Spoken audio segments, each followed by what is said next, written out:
잘 집중해서 한번 들어봐 주세요. 지금 한번 믿음으로 의롭다 하심을 얻는 복음. 잘 들리면 들립니다. 믿음으로 의롭다 하심을 얻는 복음. 여러분, 복음은요 하나님한테 얻는 것입니다.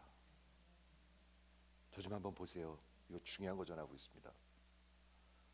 열심히 우리가 해가지고 봉사해가지고 얻는 게 아닙니다. 하나님한테 그냥 얻는 것입니다. 마치 어린아이가 왜 우리 주님이 너희가 어린아이와 같이 되지 아니하면 하나님의 나라에 들어갈 수 없다고 하시죠. 어린아이는요, 특히 그때 예수님 당시에 어린아이들은 할 수 있는 게 별로 없습니다. 스스로 자기를 지킬 수도 없고요, 해낼 수 있는 게 별로 없습니다. 어린아이들은. 그래서 어떻게 하죠? 아이들은 그냥 받습니다. 그걸 기억하시기 바랍니다. 여러분, 할 수 있는 것이 없는 것을 우리가 볼 수 있는 것이 하나님의 은혜입니다. 그렇죠. 그래서 지난주 우리 굉장히 중요한 토픽을 다뤘는데요, 복음의 진리라는 표현을 썼습니다. 오늘도 복음의 진리라는 말이 키워드인데 다시 한번 얘기할게요. 왜냐하면 너무 제네릭 해가지고 귀에 잘 안 들어와요. 그 말이 진리의 복음. 여러분, 복음은 진리입니다. 복음은 그리고 현실입니다. 우리 현실에 대해서 늘 얘기하는데요, 먹고 사는 게 현실이에요. 맞습니다. 전쟁 난 게 현실이에요. 맞습니다. 우리 애들 시집 장가 보내야 되는 것도 현실이에요. 맞습니다. 그런데 여러분, 가만히 생각해 보세요. 그 현실은 곧 끝납니다. 50년 안에 거의 다 끝납니다. 여기 있는 분들. 아무리 많이 가도 50년 안에. 좀 미안한데 그러면 포 전도사님한테. 그러나 끝납니다. 그렇죠. 그러나 이 복음의 현실은 눈에 보이진 않지만 영원히 끝나지 않습니다, 여러분. 그거를 믿지 않는다면 우리 여기 앉아서 예배드릴 이유도 없습니다. 이해가 되신 분 한번 아멘 해주시겠어요? 그래서 복음의 진실을 지난주 그 예루살렘 카운슬이라는 역사의 가장 중요한 그런 공회라고 볼 수가 있습니다. 거기에 사도들이 모여가지고 구원을 오직 믿음으로 얻는 것에 대해서 확증을 짓게 됩니다. 그렇죠. 완전히 거기서 결론을 짓게 되고, 그 예루살렘 공회에서 베드로와 그리고 바울과 사도들이 모여가지고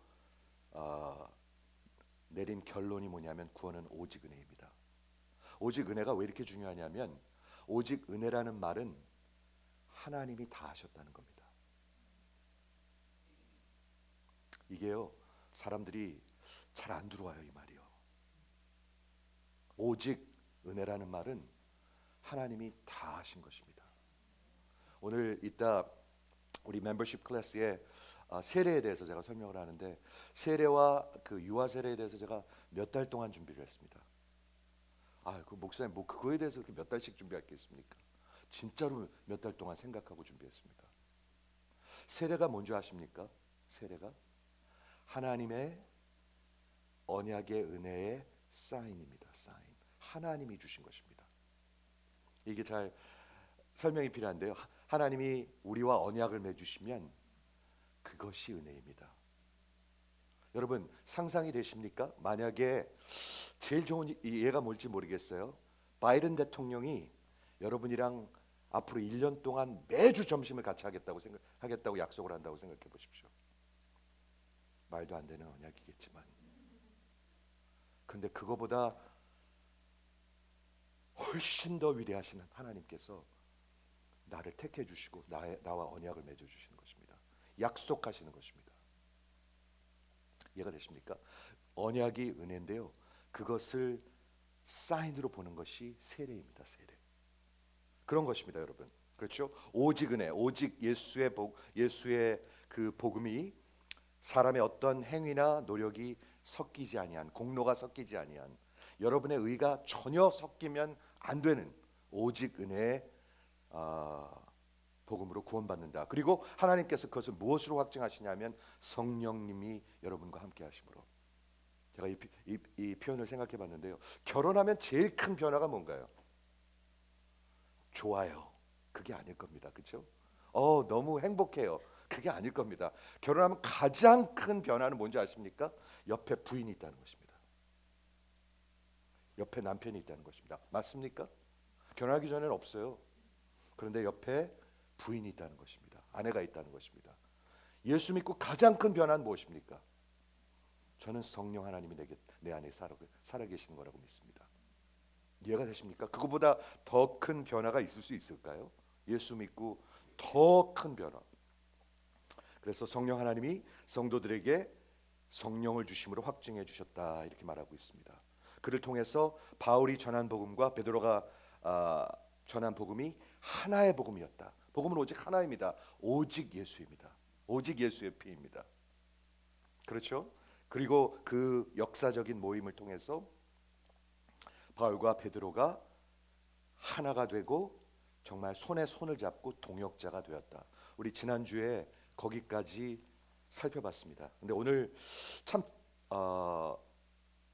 다른 데 적혀 있지 아니한 아주 놀라운 사건이 하나 있습니다. 여러분 갈라디아서를 읽으면서 보셨는지 모르겠는데요. 신약 성경에서 가장 텐스하고 가장 드라마틱한 그런 사건을 다루고 있습니다. 여러분 드라마 좋아하시죠? 안 좋아하세요? K-드라마. 근데 이거 굉장히 드라마틱합니다. 왜 이렇게 드라마틱하냐면 그 바울과 베드로가 얼굴을 맞대고 싸웁니다. 놀랍지 않습니까?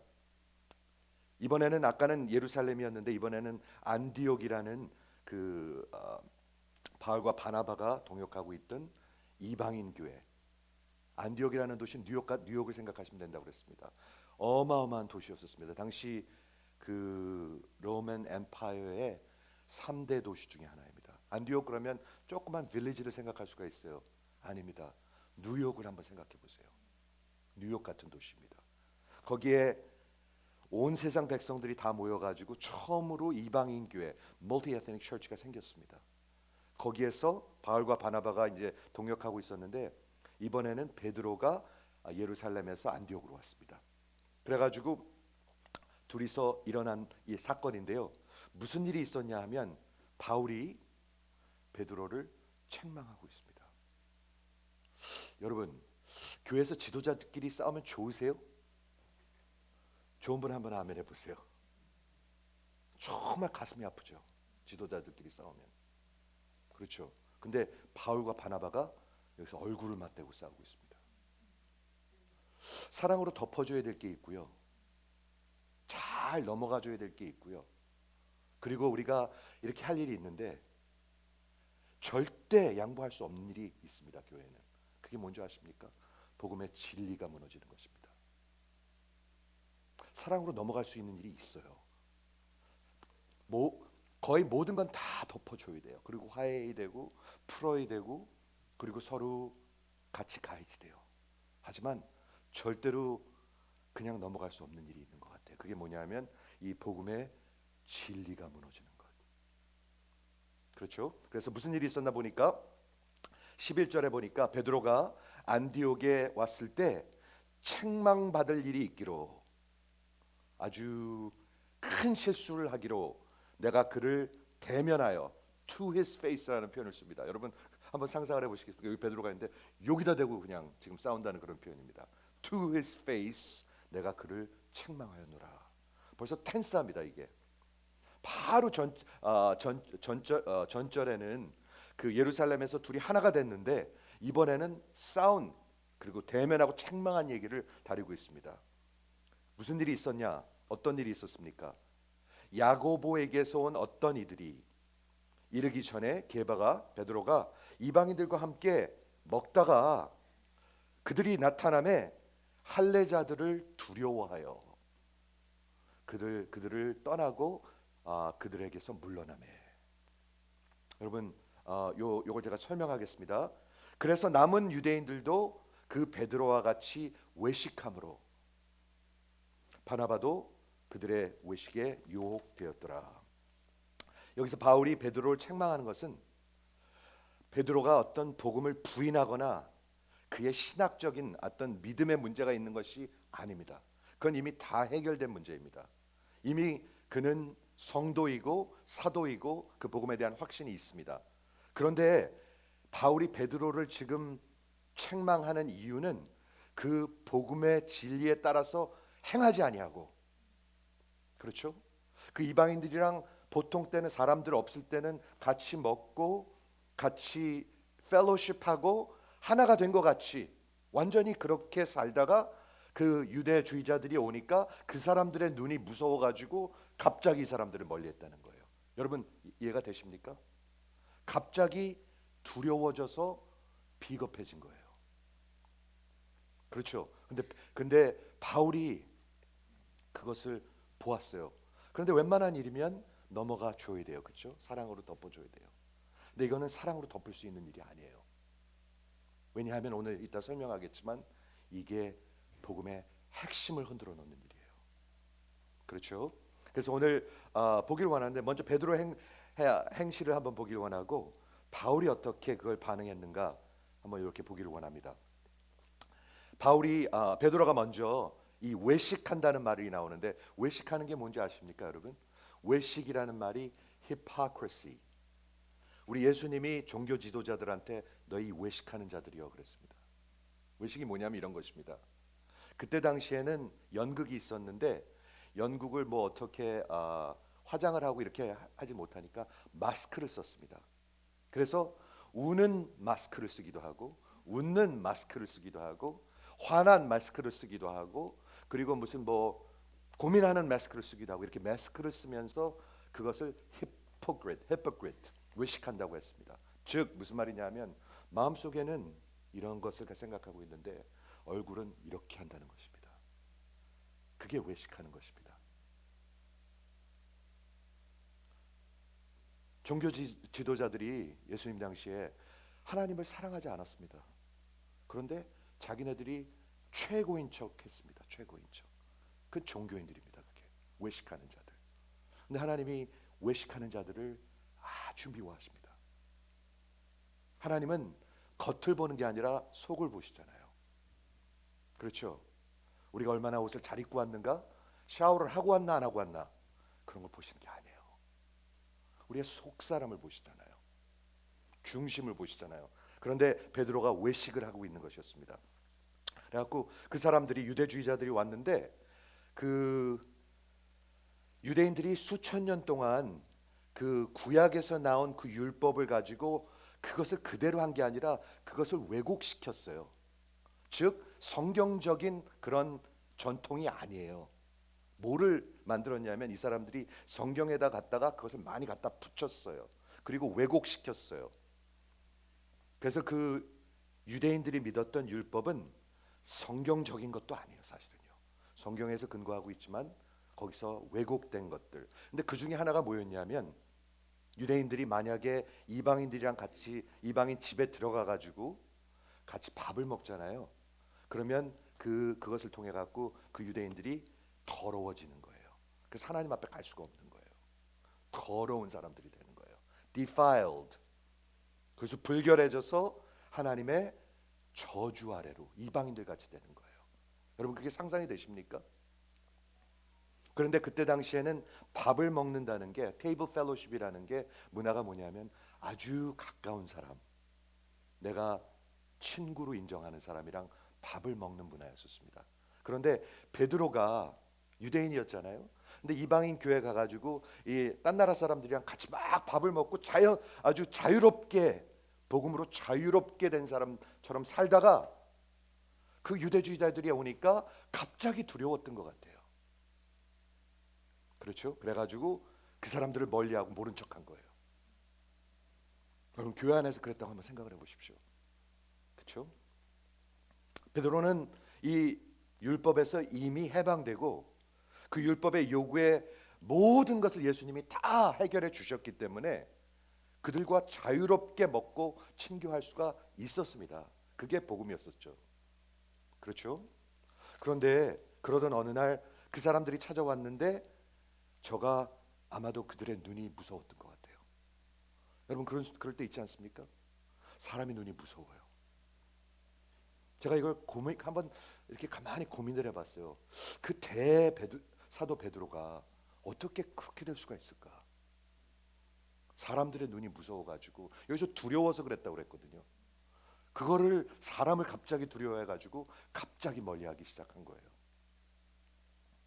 지난주에 바울은 그 유대주의자들이 그렇게 똑같이 행동을 했을 때 바울은 어떻게 반응을 했냐면, 나는 한시도 복종하지 않았다. 왜? 복음의 진리를 지키기 위해서. 근데 이게 굉장히 대조되고 있어요. 지난주에 바울은요, 단 한순간도 그들 앞에 내가 복종하지 아니하였다. 당당했다, 나는 내가 믿는 것에 대해서. 근데 베드로는 그 사람들 눈앞에서 그것을 비열하게 모르는 척했다는 거예요. 베드로가 왜 그랬을까요? 복음의 신학적 문제가 아니었었습니다. 믿음의 문제가 아니었었습니다. 여러분 기억하십니까? 사도행전 10장에서 하나님께서 베드로에게 특별한 계시를 보여주셨습니다. 10장 11장 한번 가서 읽어보세요. 오늘 너무 재밌어요. 너무너무 재밌어요. 베드로가 기도하고 있는데 말이죠, 저기 가이사라라는 다른 도시에서 고넬료의 가정에서, 이탈리아 사람들이에요. 그때까지는 복음이 오직 유대인들한테만 전해졌어요. 근데 처음으로 역사적으로 복음이 이방인들한테 가려는 사건을 거의 기록하고 있는 것인데, 베드로가 기도하는데 이런 환상을 봤어요. 하늘에서부터 큰 보자기가 내려오는데 4개의 코너가 있습니다. 한번 저 좀 보시겠습니까? 4개의 코너가 있습니다. 근데 그 안에 뭐가 있냐면 여러 가지 유대인들이 먹을 수 없는 더러운 동물들이 있었어요. 새들과 동물들과 파충류가 있었어요. 개구리도 있었을지 모르겠어요. 개구리 먹잖아요, 또 어떤 사람들은. 그렇죠? 개구리도 있고 도마뱀도 있고 별의별 더러운 동물들이 다 있었어요. 그래서 그 베드로가 평생을 유대인으로서 그런 걸 전혀 먹지 아니하고 더럽게 생각하고 멀리 했었는데, 갑자기 내려오니까 너무 놀랐는데, 그때 하나님께서 베드로에게 말씀하셨습니다. 뭐라고 말씀하셨냐면, 베드로야 일어나라, 그리고 저들을 죽여서 먹으라. 그러니까 너무 놀랐겠죠? 이게 하나님 음성 맞나? 베드로야 일어나라, 그리고 저 동물들을 죽여서 먹으라. 율법엔 분명히 먹지 말라고 그랬는데 하나님께서 그렇게 말씀하셨어요. 그래서 베드로가 믿을 수 없었나 봐요. 그래갖고 난 할 수 없습니다. 내가 이제껏 이런 것을 멀리했고 내가 깨끗하게 살았는데 이걸 할 수 없습니다. 그러니까 하나님이 다시 말씀하십니다. 하나님께서 정결케 한 것을 더럽다 하지 말라. 하나님이 정결케 하셨습니다. 이방인들을 향해서 복음을 전하기로 작정을 하시고요. 그것을 어떤 계시로 보여주셨냐면, 큰 보재기가 이 베드로 사도에게 내려오면서 그 안에 있는 더러운 동물들을 잡아서 먹으라고 하셨습니다. 이 비전이 3번 반복됩니다. 그래서 베드로가 그 환상에서 일어나니까 고넬료 가정에서 이미 사람을 보내가지고, 이제 하나님이 나를 그 가정으로 가길 원하시는구나. 기억하십시오. 유대인들은 이방인 집에 전혀 갈 수가 없었습니다. 같이 먹을 수 없었습니다. 그런데 베드로가, 이 예루살렘 교회를 대표하는 베드로가 가이사라로 가서 그 고넬료의 가정에 들어갑니다. 고넬료는 백부장이었죠. 센토리언, 그 밑에 100명의 군사가 있는 군대 장교였었습니다. 로마 군대. 그래서 집에 들어가서 그 율법을 다 무시하고, 그렇죠? 저들에게 복음을 전합니다. 어떻게 복음을 전했냐 하면 예수의 부활에 대해서 전하고, 하나님은 유대인과 이방인과 차이를 두지 아니하고 오직 은혜로 구원하신다. 이 복음을 전합니다. 저가 복음을 전할 때 고넬료가 믿고, 저들이 믿음에 또한 성령이 저희에게 그때 임하십니다. 이방인들에게 성령이 임하십니다. 그리고 베드로가 그때 이제 수긍합니다. 이제 이해합니다. 하나님이 이제는 복음을 유대인뿐만이 아니라 온 세상을 향해서 전하기로 마음 먹으셨구나 하면서 저들에게 그때 세례를 줍니다. 이해하십니까? 그것이 세례입니다. 하나님의 은혜를 기억하고 저들이 정말 이제 하나님의 백성이 된 것을 인정할 때 주는 것이 세례입니다. 저들에게 세례를 주고 하나님의 교회로 환영해 주죠. 그런데 오늘 이따 유아 세례에 대해서 설명하려고 그러는데, 그때 고넬료만 세례를 준 것이 아니라 고넬료와 온 가정을 세례를 줍니다. 그렇죠? 분명히 여기서 베드로가 이 복음의 진리를 알았습니다. 확실히 알았습니다. 그가 잊지 않았을 것입니다. 저가 이방인 형제들과 함께 먹고 그리고 펠로십하고 우리가 하나 된 것을 저가 알았습니다. 그런데 갑자기 사람이 두려웠던 것 같아요. 복음의 진리에 따라 행하지 않고 그 사람들이 나타났을 때 두려워가지고 저가 외식하기 시작합니다. 사랑하는 성도 여러분, 우리 하나님은 외식하는 것을 미워하십니다. 복음의 진리에 따라서 당당하게 사시기를 주의 이름으로 부탁을 드립니다. 교회에서는 굉장히 영적인데 직장에서는 그러면 안 되겠죠. 부끄러워가지고 두려워가지고 세상 사람이랑 똑같이 하고 똑같이 막 화내고 똑같이 악착같이 싸우고, 그렇죠? 베드로가 그렇게 하니까 말이죠, 13절에 보니까 남은 유대인들도 그와 같이 외식하며, 여러분 지도자가 그렇게 하잖아요. 교회가 다 무너질 수가 있어요. 그렇게 해요. 그래갖고 바나바도 그 외식하기 시작하였더라, 이렇게 적고 있습니다. 여러분 한번 상상해 보시겠습니까? 만일 이때 이 사건에서 바울이 일어나지 않았다면 어떻게 됐을까요? 기독교 역사가 바뀌었을 수도 있습니다. 물론 하나님이 그렇게 안 하셨겠죠. 그렇지만 바울과 바나바가 누구입니까? 이 교회의 진짜 기둥과 같은 사람들입니다. 그렇죠. 그런데 만약에 베드로가 그렇게 행동할 때 바울이 그것을 수긍해가지고 그렇게 계속됐다면 아마 우리 주님은 한 분인데 우리의 그런 성찬은 같이 할 수 없는 그런 놀라운 일이 생겼을 것입니다. 여러분 아십니까? 미국에서 한 50년 전만 해도요, 흑인들이 백인들과 함께 성찬을 같이 할 수가 없었습니다. 아십니까? 흑인들이요, 백인들이 다 끝난 다음에 확인한 다음에 그때 와서 성찬을 했습니다. 여러분 상상이 되십니까? 이 복음을 아는 사람들이 그렇게 했단 말입니다. 그런데 지금 이거 얘기하는 것은 그거보다 더 중요한 걸 얘기하고 있는 것입니다. 우리가 생각하는 그런 레이시즘이나 우리가 생각하고 있는 그런 편견들이 이 복음으로 내 안에서 완전히 무너져야 합니다. 여러분 한번 아멘 해주세요. 제가 이 말하는 거 그렇게 좋아하진 않지만 우리 한국 사람들 같이 여러 민족을 편견을 가진 사람들이 없습니다. 다 놈이에요. 놈. 딴 나라 민족은 일본 놈, 중국 놈, 다 놈이에요. 그리고 한국 사람은 한국 분이에요.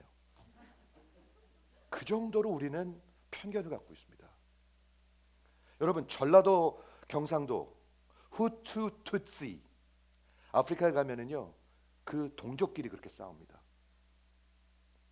1994년에 100만 명을 죽였는데요, 마치 전라도 사람들이 경상도 사람들을 죽인 것 같이 100만 명을 죽였는데 그 많은 사람들이 한 교회 같이 다니고 있었습니다. 여러분 이해가 되십니까? 지금 이런 뭘 말씀드리는지. 하나님의 은혜가 여러분들의 마음에 참으로 자유함을 주셔야 합니다. 자꾸 그런 소리 하지 마십시오. 그런 걸 넘어서지 못하면 복음을 모르는 자들, 복음의 진리를 어긋나게 행동하는 사람들입니다. 바울이 어떻게 반응했습니까? 어떻게 보면은 굉장히 좀 이렇게까지 해야 되나? 이렇게까지 해야 되나? 하는 일이었을 것 같습니다. 14절에 보니까 그러므로 나는 그들이 복음의 진리에 따라 바르게 행하지 아니함을 보고, 저는 이게 굉장히 중요한 것 같아요. 하나님의 사람들은 볼 수 있어야 합니다. 뭐가 잘못된 것인지, 저게 적은 일인지 아니면 절대로 물러설 수 없는 일인지 보아야 한다고 생각합니다. 바울이 그 진리의 복음에 따라 행하지 아니함을 보고 모든 자 앞에서 베드로를 꾸짖습니다. 그렇죠? 내가 그를 대면하고 책망하였노라.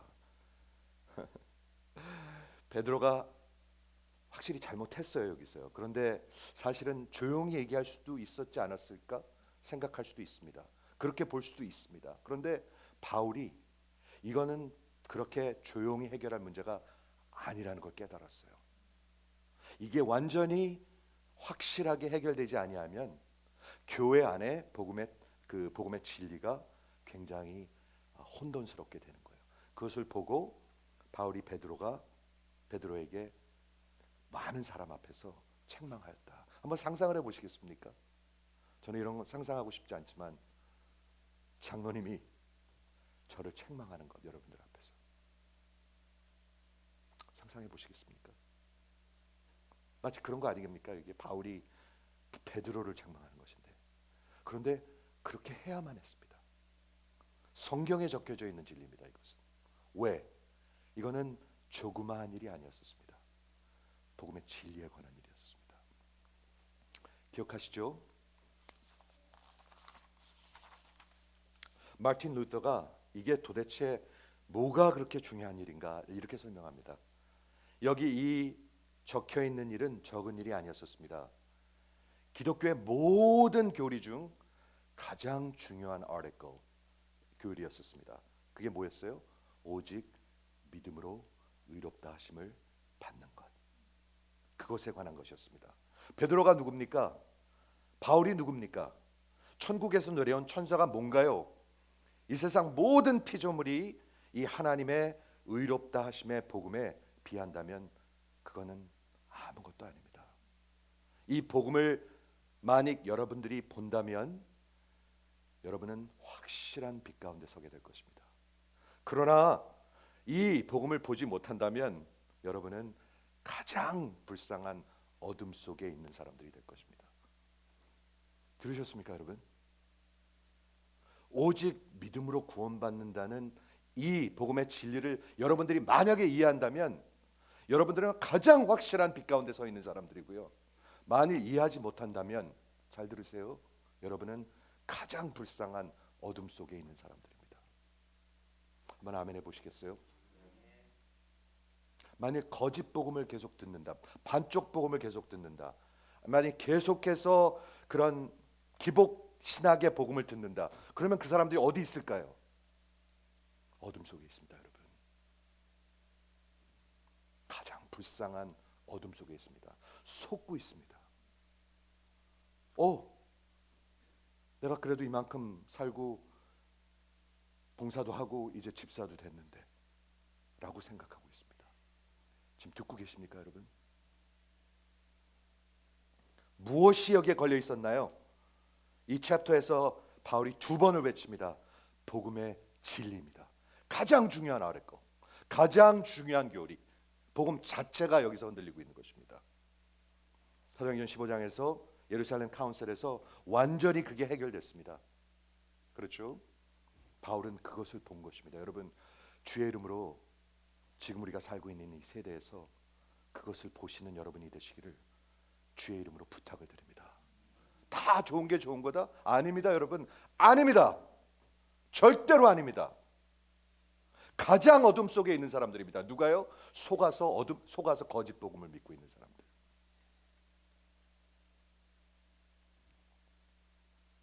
베드로가 견나가고 있었어요. 그렇죠? 그때 그 복음의 진리를 여기서 2장 16절에서 사도 바울이 명확하게 설명합니다. 저 좀 한번 들어봐 주세요. 우리가 지난 토요일에 다 설명을 했지만 여기 아직도 믿지 않는 분이 혹이 있을까? 듣지 못한 분도 있거든요. 아직도 열심히 봉사해서 구원받는다고 생각하는 분이 혹이 있을까 봐 저는 이 복음을 전해야 되겠습니다. 한번 들어봐 주시겠습니까? 2장 16절이 갈라디아서의 주제입니다. 그 복음의 진리가 로마서의 주제입니다.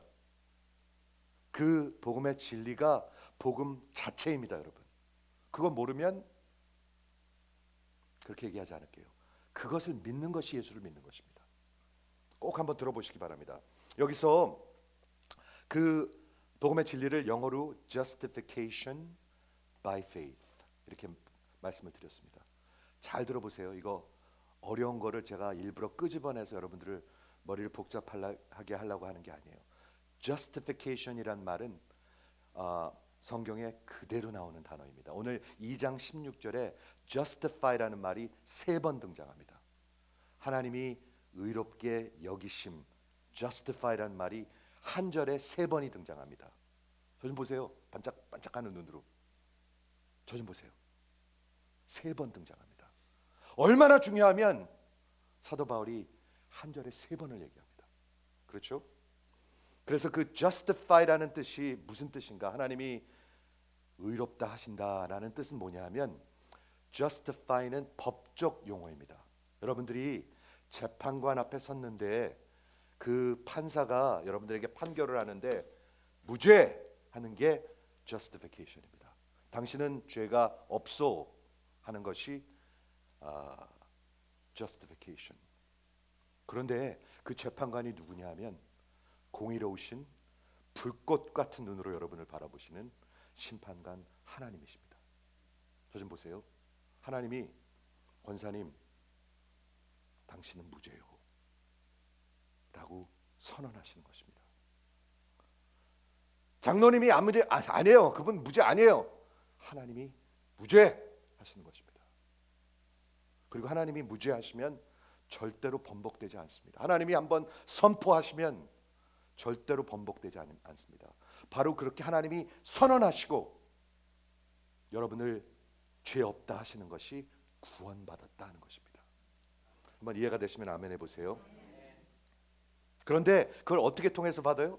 우리의 죄악이 억만죄악인데 하나가 아니에요. 둘이 아니에요. 그리고 하나님은 여러분의 죄를 모르는 게 없어요. 여러분 숨어서 진 것 다 알아요. 여러분들이 잃어버린 것도 다 알아요. 기록도 다 있어요.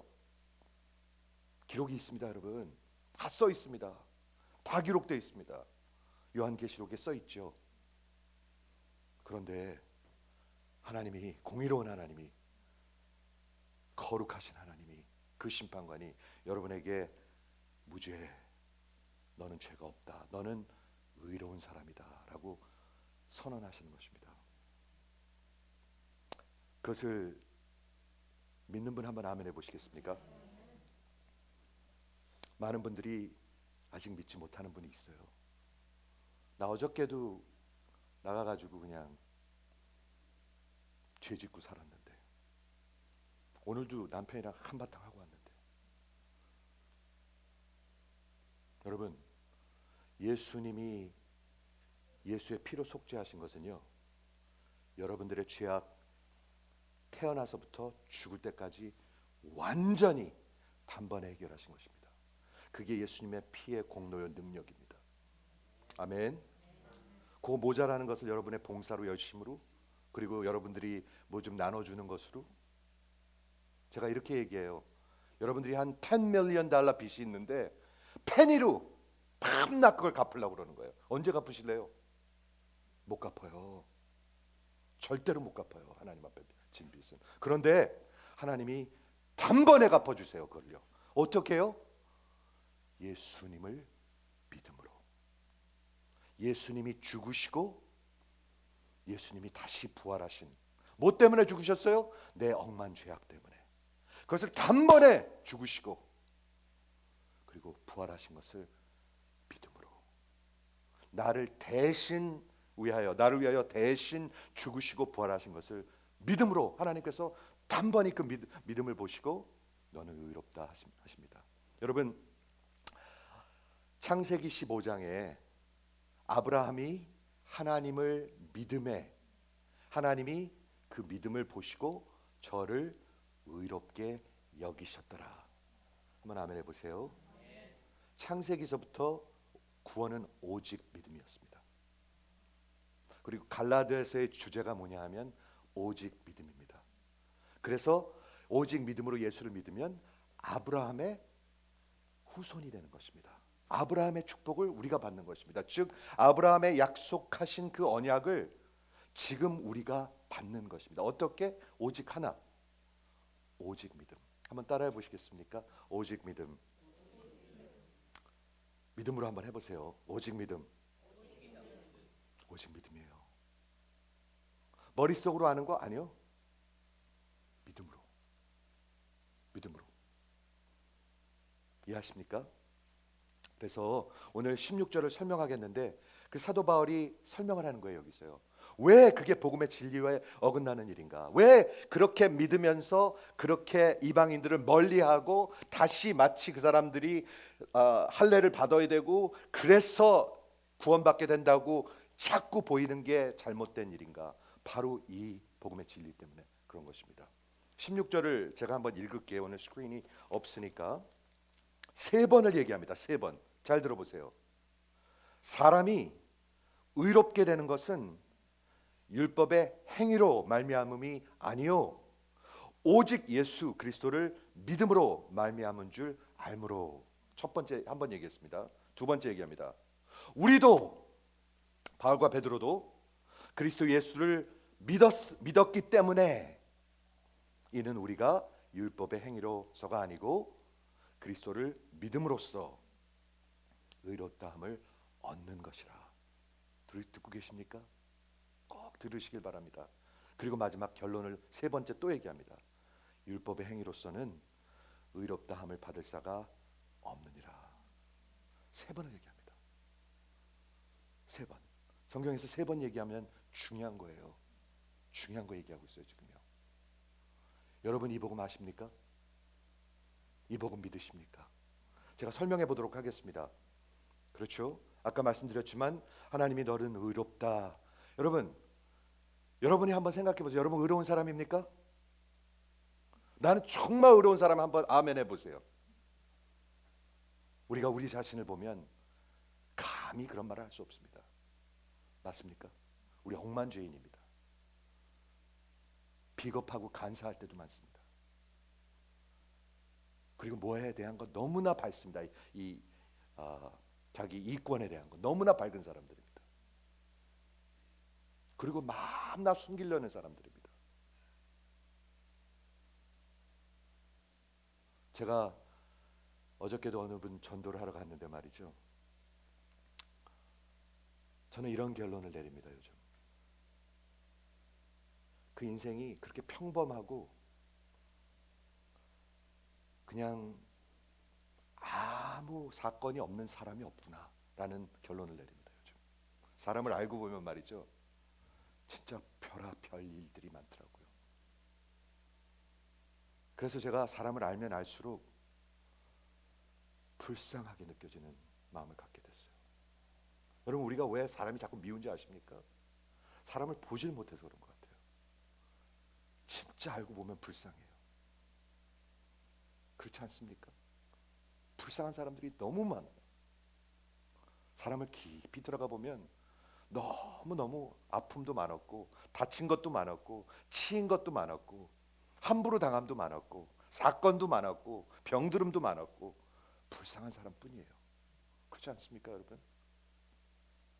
그런데 그 억만 죄인을 하나님이 의롭다 하시는 거예요. 너는 의롭다. You are righteous. 저희 한번 보시겠어요? 너는 의롭다. 하나님 저 아닌데요. 아니야, 너는 의로운 사람이야. 어떻게 해요? 믿음이 있잖아. 내가 준 믿음이 있잖아. 믿음 때문에 의로움을 받는 것입니다. 오직 믿음입니다, 여러분. 그렇죠? 2장 16절이 이게 갈라디아서의 주제입니다. 여러분 집에 가서 꼭 읽어보십시오. 제가 어제 카톡으로 보냈습니다. 그렇죠?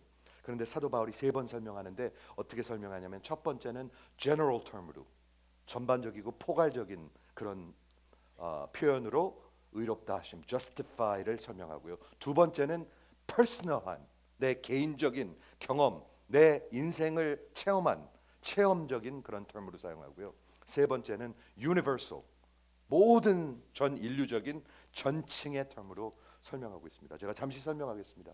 귀담아 한번 들어보시기 바랍니다. 복음의 진리를 잘 설명하길 원합니다. 교회를 평생 다니고도 이거 모르는 사람이 제가 보기엔 많아요. 그렇죠? 제가 설명하겠습니다. 먼저 첫 번째로 사람이 의롭게 되는 것은 행위로, 율법의 행위로 말미암음이 아니요 오직 예수 그리스도를 믿음으로 말미암은 줄 알므로. generally 얘기하고 있습니다. 누구나 사람이 하나님 앞에서 구원을 받고 의롭다함을 받으려면 행위로 되는 것이 아니요, 즉 여러분이 할 수 없다는 것입니다.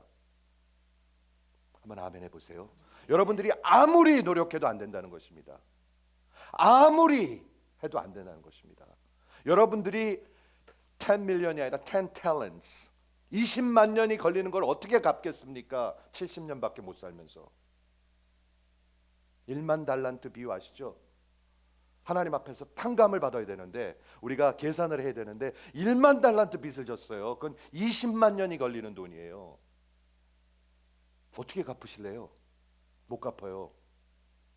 어떻게 사람이 하나님 앞에서 의롭다 하심을 받을 수 있나요? 욥기의 주제이기도 하죠.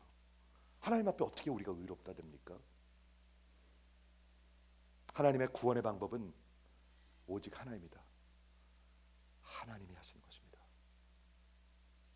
하나님의 구원의 방법은 오직 하나입니다. 하나님이 하시는 것입니다. 바울이 율법의 행위로, 즉 여러분의 노력으로, 그 얘기하는 건 뭐를 얘기하는 거냐면 율법 전체가 요구하는 그런 디맨드. 여러분 10계명만 한번 생각해 보죠. 여러분 아십니까? 10계명 여러분 다 못 지키는 거 아십니까? 못 지킬 뿐만 아니라 10개를 다 못 지킬 뿐만 아니라 하나도 못 지키는 게 여러분입니다. 이게 로마서의 사도 바울의 설명입니다. 하나도 못 지킬 뿐만이 아니라 하나도 지키고 싶은 마음이 없는 것이 여러분입니다. 그게 로마서의 복음입니다. 이해하십니까? 10계명 율법 전체 600개 다 얘기하는 것도 아니고요, 10계명도 못 지켜요. 여러분은요. 저는 못 지켜요. 10개를 다 못 지키는 것도 아니고 하나도 못 지키고 하나를 제대로 지키고 싶은 마음도 없어요. 하나님이 우리의 이 죄의 본질을 바꿔주시지 않으면, 죄의 본질은 어떤 것인지 아십니까? 하나님의 법이 이렇게 하라고 그러면 이렇게 하고 싶은 게 본질이에요. 이거를 벤트라고 그러고 inclination이라고 그래요. 하나님이 이렇게 하라고 그러잖아요. 그렇게 하려고 그러다가도 하나님이 하라고 그러면 싫어요. 그게 우리예요. 이해가 되시는 분 한번 아멘 해주세요. 잔디를 밟지 마시오 하면 잔디 보면 밟고 싶은 생각이 없는데, 밟지 마시오 하니까 밟고 싶어지는 게 우리 인간들이에요. 이해가 되십니까? 그게 우리 죄의 본성이에요. 가장 DNA 속에 있는 거예요. 십계명을 어떻게 지켜요? 여러분의 행위로 어떻게 하나님 앞에 오겠어요? 맨날 사람들한테 전도하면 이런 얘기야. 내가 요즘은 착한 불쌍한 사람들한테 좀 나눠주고, 어떤 사람들한테 내가 찾아가서 생선도 좀 주고, 전 낚시 잡으면서 전도하니까 자기 생선을 그렇게 준대. 그걸 굉장히 자랑을 해요. 마치 그거로 1만 달란트를 다 갚으려고 그러는 것처럼. 얼마나 어리석은지 들리시죠? 할 수 없습니다. 절대로 할 수 없습니다. 그런데 문제가, 우리 인간의 문제가 뭐냐면 율법이 문제가 있는 게 아니에요. 율법은 하나님의 성품입니다. 율법은 귀한 것입니다. 부모님을 공경하라. 그게 나쁜 것입니까? 살인하지 말라. 그게 나쁜 것입니까? 간음하지 말라. 그게 나쁜 것입니까? 너무 좋은 것입니다, 여러분. 하나님의 성품입니다. 그런데 율법에 문제가 있는 게 아니라 여러분한테 문제가 있는 것입니다. 뭐가 문제인 줄 아세요? 율법을 전혀 지킬 수가 없어요. 그게 인간의 문제예요. 그런데 살 길이 있어요. 그게 뭐냐 하면 믿음이에요. 그게 믿음이에요. 살 길이 있어요. 하나님의 은혜예요. 우리의 노력, 행위, 우리의 effort, 우리의 achievement 이런 것들이 아니에요. 그거는 걸레와 같은 거예요. 예레미야서의 표현입니다. 죄송합니다. Filthy rags. Filthy rags. 여러분의 의는 걸레와 같은 것입니다. 하나님 앞에서. 저의 의는. 그런데 살 길이 있어요. 아주 귀한, 모든 것을 다 속죄해 주시는 길이 있어요. 단번에 믿음이에요. 하나님이 믿음을 주시는 거예요. 그래서 여러분의 모든 1만 달란트 죄악을 다 예수님한테 전가하는 거예요. 이해하시죠? 근데 거기서 끝나는 게 아니에요. 들어보세요. 예수님은 그 율법 아래로 오셔가지고 예수님은 다 지키셨어요. 33년 동안 다 지키신 그 의를, 완전한 의를 장로님한테 그냥 드리는 거예요. 장로님 어카운트에 그냥 샥 드리는 거예요. 전가하는 거예요. 장로님 어카운트에 있던 그 빚덩이는 다 예수님한테 주시고요. 죄송합니다, 장로님. 그리고 예수님의 그 어마어마한 그 의를, 완전한 의를 장로님 어카운트에 샥 주시는 거예요. 뭐 때문에? 믿음. 하나님 왜 그렇게 하십니까, 여러분? 그게 말이 됩니까? 여러분 이치에 바르시죠? 그게 말이 됩니까? 그게 진짜 왜 그런 일을 하십니까? 하나님은 왜 그렇게 이치에 맞지 않는 일을 하십니까? 하나님은 도대체 왜 경우가 아니십니까? 이거 경우가 아니네요, 그거. 왜 그렇게 하시냔 말이에요, 여러분들한테. 그게 은혜예요. 그게 은혜예요. 그게 은혜예요, 여러분. 오직 은혜예요. 우린 그 하나님 믿는 거예요. 그게 구원이에요.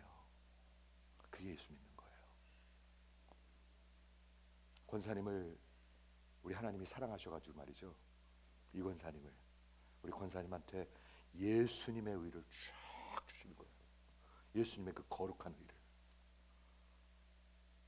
우리가 나중에 심판대 앞에 가잖아요. 아까 의롭다 하심은 법정에서 쓰는 말이라고 얘기했습니다. 여러분 법정에 쓰게 될 것입니다. 심판대 쓰게 됩니다. 그런데 그 심판관이 누구신지 아십니까? 예수님이에요. 부활하신 예수님. 하나도 걱정할 게 없는 거예요. 저분 하나 믿고 살았는데 내가. 예수님 저예요. 그렇게 말 안 해도 알아요. 안 해도 알아요, 예수님이요. 왔구나. 이 권사 왔구나 하면서 끌어안아 주시는 거예요. 두 번째, 사도 바울이 의롭다 하심을 개인적인 term으로 얘기합니다. 우리도 바울과 베드로도 그리스도 예수를 믿으니 이는 우리가 행위로서가 아니고 믿음으로 의롭다 함을 이미 얻었나니. 여러분, 구원은 여러분들이 경험하셔야 돼요. 여기서 아무리 외쳐도요, 여러분들 듣고 그래 다음 주에 할게, 다음 주에 해야지, 이번 주에 중요한 일이 있어서 다음 주에 할게, 그런 사람들이 있더라고요.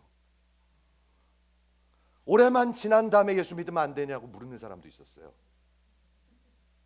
진짜로 묻더라고요, 사람들이요. 여러분 그렇습니다. 사람들 굉장히 어리석죠? 근데 진짜로 있었습니다. 우리가 바울과 베드로는 유대인들이었습니다. 그렇죠? 율법을 진짜로 아는 사람들이었습니다. 바울같이 율법을 잘 아는 사람은 없었습니다. 근데 바울이 사도행전 9장에서 예수님을 만나면서 뭐를 느꼈을까요?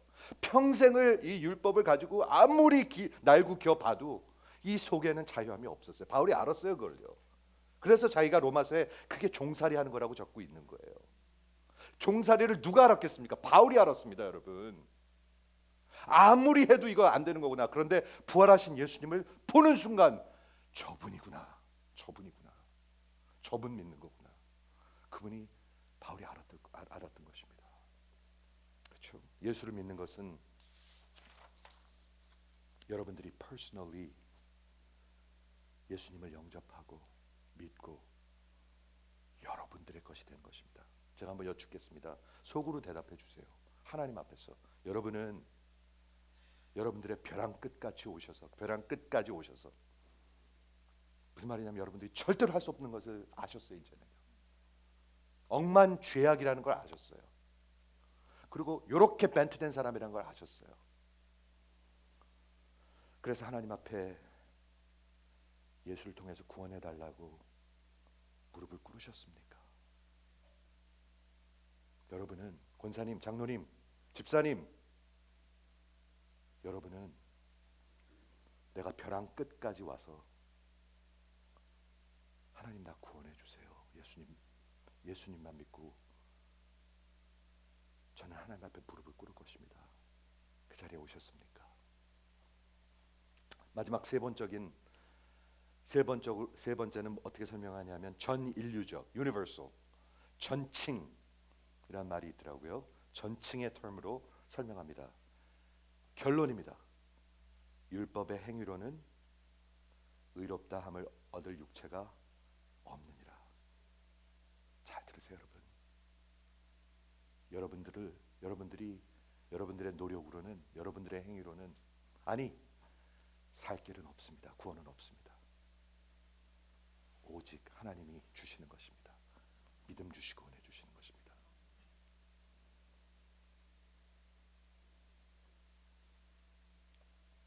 베드로가 이방인들에게 자신이 자유케 된 거 알았어요. 그 사람이요. 그렇죠? 그리고 사람들 보기 전에는 마음껏 그 자유함을 누렸어요.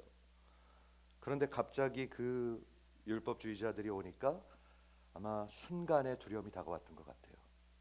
우리 인간들이 연약할 때가 있어요.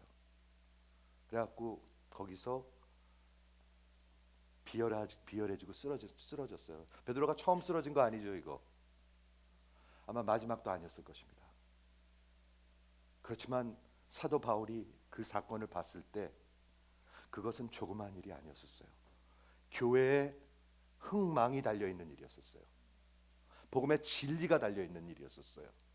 오직 믿음의 복음이 달려있는 일이었어요. 그 사람이 그래서 일어났어요. 그래서 얼굴에다 대고 얘기를 하는 것입니다. 아니야, 오직 믿음이야. 이해하십니까? 말씀을 정리하겠습니다. 잘 들어보십시오. 모든 종교와 복음이 다른 것은 이거 하나입니다. 잘 들어보세요. 모든 종교와 복음이 다른 것은 이거 하나입니다. 모든 종교는 여러분이 하는 것입니다. 여러분이 하려고 그러는 것입니다. 근데 성경이 뭐라고 그랬어요? 율법의 행위로는 의롭다 하심을 받을 수 없느니라. 그런데 종교는 계속 여러분 보라 하라고 그래요. 교회 안에서도 그렇게 하려고 하는 사람들이 수두룩해요. 왜 그런 줄 아십니까? 복음을 아직 몰라서 그래요. 그런데 복음은 그게 아니고 하나님이 다 하신 것입니다. 예수를 통해서 다 하셨습니다. 이미 끝났습니다. 그럼 우리가 할 일은 무엇입니까? 딱 하나. 진심으로 회개하고 무릎 꿇고 무장 해제하고 하나님한테 받는 것. 한번 아멘 해보세요. 그렇죠? 마틴 루터가 우리가 우리의 노력으로 구원을 받아내려고 하나님한테 하는 것은 마치 우리의 죄를 가지고 거룩하신 하나님을 달래려고 그러는 것이다. 바보 같죠? 하나님이 그 죄를 미워하시는데 우리 죄를 막 들으면서 하나님의 그 진노하심을 달래려고 그러는 거예요. 그의 뜻은 우리가 아무리 좋은 의미로 여러분들이 선한 일하고 좋은 일 해도요, 그 안에는 지저분한 것들이 섞여 있다는 거예요. 이렇게 삐뚤어져 있기 때문에. 그게 우리의 본질이기 때문에. 좋은 일 하면서도 내가 드러나고 싶어요. 그럼 그게 뭐예요? 나의 의예요. 그게 나의 의는 불의예요. 다시 말하겠습니다. 나의 의는 불의입니다. unrighteousness. 그러기 때문에 하나님의 은혜를 은혜되지 못하게 하는 것입니다. 바울이 구약 성경에서 결론을 얘기합니다. 이게 시편에서 나옵니다. 근데 바울은 구약 성경을 잘 알고 있었습니다. 결론이 뭔지 아십니까? 의인은 없나니 하나도 없다. 여러분, 의인인 척하지 마십시오. 우리는 오직 믿음으로 하나님께서 의롭다 하심을 받은, 거저 받은 그런 성도일 뿐입니다. 마지막으로 복음의 진리를 믿고 산다는 것은 여러분, 이 복음이, 은혜가 여러분의 심령을 지금 다스리고 있어야 합니다. 교회 왔는데 옆에 있는 사람이랑 하나 관심이 없어요. 그거는 복음의 진리와 맞는 행위라고 생각하십니까, 여러분? 아니죠. 빨리 도망가고 싶어요. 죄송해요. 가실 분은 가셔도 돼요. 가셔도 되는데 그 마음을 얘기하고 있어요. 저는요. 그 마음을 얘기하고 있어요. 복음의 진리. 이 사람을 하나님이 불쌍히 여기셨어요. 그래서 하나님이 은혜를 주셔가지고요, 진짜 형제가 됐네. 하나님이 나를 불쌍히 여기셨어요. 그래가지고 내가 성도가 되고 이 사람이 내 형제가 됐네, 내 자매가 됐네. 그러면 관심 없어야 될까요? 아니죠, 여러분. 복음의 진리, 복음의 진리가 살아서 역사해야죠. 이해가 되시면 한번 아멘 해보시기 바랍니다. 하나님께서 하나님의 교회를 사랑하시고요, 교회에 반드시 지켜야 할 것이 있습니다. 복음의 진리입니다. 오직 믿음으로 하나님께서 의롭다 하심을 얻는 것입니다. 기도하겠습니다.